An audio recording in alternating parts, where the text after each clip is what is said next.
Oke, rekan-rekan, kali ini kita akan membahas episode kedua atau langkah kedua pada saat kita hendak melakukan perancangan bisnis proses. Langkah kedua ini kita sebut dengan menyusun flow chain diagram. Kalau di langkah pertama kita berfokus pada pengguna bisa melakukan apa, sekarang kita berfokus apa yang dilakukan sistem atau apa yang menjadi inti proses sistem tersebut berjalan, atau yang kita sebut dengan flow chain diagram. Flow chain diagram pada dasarnya adalah bisnis proses yang sederhana yang menggambarkan proses dari start ke finish. Kita lihat cara proses pembuatannya seperti apa. Saya sarankan rekan-rekan menggunakan software seperti mind map software. Di sini saya menggunakan Xmind, ya, teman-teman bisa menggunakan mind map yang lain. Kemudian yang teman-teman bisa lakukan adalah teman-teman bisa mencari format yang disebut dengan format timeline. Rekan-rekan bisa melihat ini adalah format timeline. Saya akan pilih salah satunya. Jadi di sini ada format seperti ini. Jadi flow chain diagram adalah dari start ke finish, ya, tanpa ada percabangan. Ini hal yang menarik yang harus rekan-rekan ketahui, bahwa konsep dari flow chain diagram adalah basic path atau jalur dasar. Tujuannya untuk mengetahui proses bisnis secara holistik atau secara garis besar. Contohnya saja kita ambil mengikuti perkuliahan. Mahasiswa hendak mengikuti perkuliahan, tentu saja pertama kali mereka melakukan KRS, kemudian mereka memperoleh approval KRS, kemudian mereka mengikuti kuliah, mengikuti proses ujian di dalamnya, di dalam proses kuliah tersebut, ya, dan terakhir mereka memperoleh nilai. Kita bisa bayangkan bahwa ada 3 bagian besar dari start to finish ke sebuah flow chain diagram. Jadi dari pertama KRS, kuliah, dan KHS atau kartu hasil studi. Kita akan melakukan hal yang sama di flow chain diagram. Setelah menyusun user hierarchy, kita bisa melakukan penyusunan product backlog dan features. Biasanya di sini juga terjadi aktivitas yang kita sebut dengan planning game di metode seperti Scrum atau XP. Nah, di planning game itu kita menghasilkan features dan product backlog. Sama halnya kemarin di user hierarchy ketika kita bicara product backlog dan di bagian atas itu ada usernya, ya, maka di sini kita juga melihat ada sebuah fitur, ya, di sini, dan kemudian di bawahnya ada product backlognya, ya.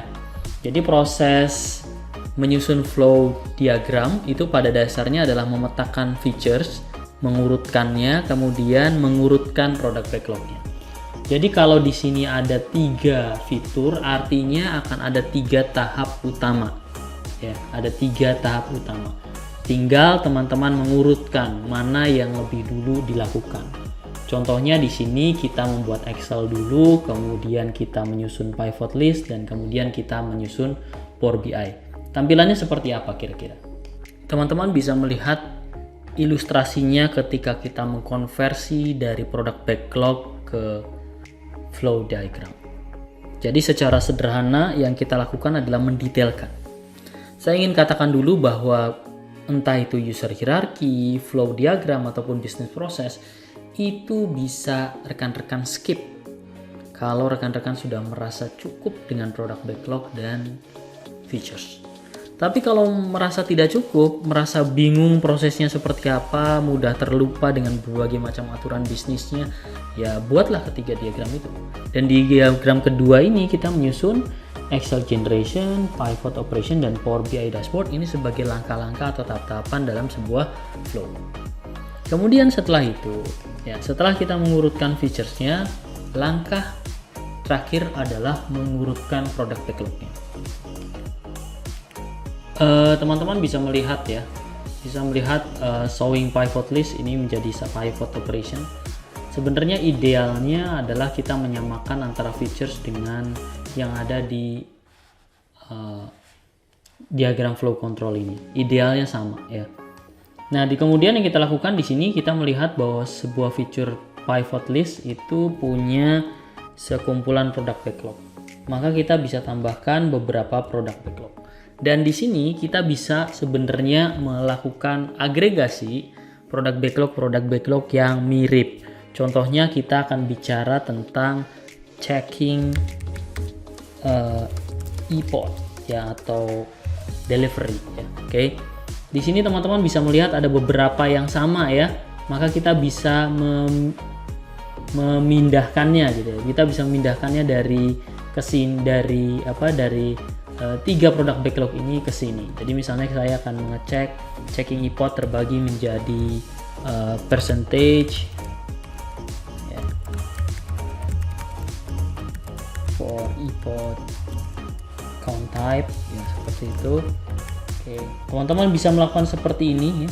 Jadi flow diagram itu bertujuan untuk menyusun secara logika proses aplikasi dan juga hierarki keterkaitannya.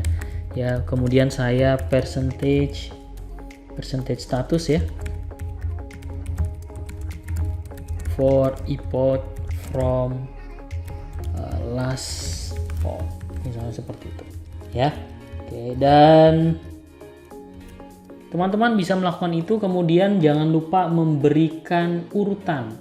Ya, memberikan urutan. Di sini saya memberikan urutan dengan cara memberikan marker ya. Di sini kita bisa menambahkan marker, di sini kita berikan urutan 1 ya. Artinya ini adalah langkah pertama dari pivot operation. Kemudian misalnya kita tambahkan lagi di sini ya. Checking ya, percentage source.